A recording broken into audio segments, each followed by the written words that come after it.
Bonjour, je m'appelle François Falala-Séchet, je suis CTO et cofondateur de Clévy, une entreprise qu'on a créée en 2017 et qui crée des technologies conversationnelles. Alors on est une boîte très tech, on a à peu près les 2 tiers de la team qui est tech et on utilise du coup un certain nombre de langages comme Node, Python. On a même créé notre propre langage de programmation qui s'appelle le CSML et lui il est développé en Rust. Et sinon sur le reste de la stack on utilise beaucoup de Docker sur AWS et on utilise pas mal de moteurs de bases de données différents, d'Elasticsearch, du MySQL, du Redis, ce genre de choses. Chez Clévy, le principal est que les choses soient simples à utiliser.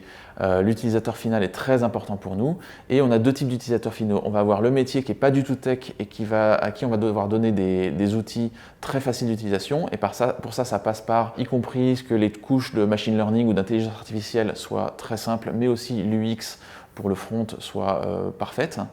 Et on a aussi créé notre propre langage de programmation à destination des développeurs.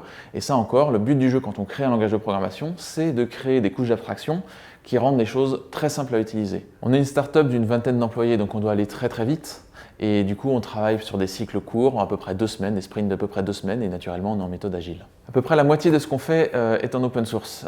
C'est très important pour nous parce que ça nous permet de nous confronter aux problèmes et aux remontées des développeurs qui voient notre code. C'est aussi très motivant pour les équipes parce qu'ils savent que leur code il est observé par le monde entier. Et on y croit vraiment tellement que même notre roadmap est open source. On cherche à rendre super simple la communication entre les hommes et les machines. C'est un problème d'avenir, c'est un problème qui touche le monde entier et c'est un problème qu'on trouve absolument génial. Aujourd'hui, on a plus d'1 million d'utilisateurs dans le monde entier. On a aussi des développeurs qui récupèrent nos projets open source et qui les utilisent dans leurs propres projets. On pense que c'est super motivant et pour s'épanouir et pour grandir en tant que dev.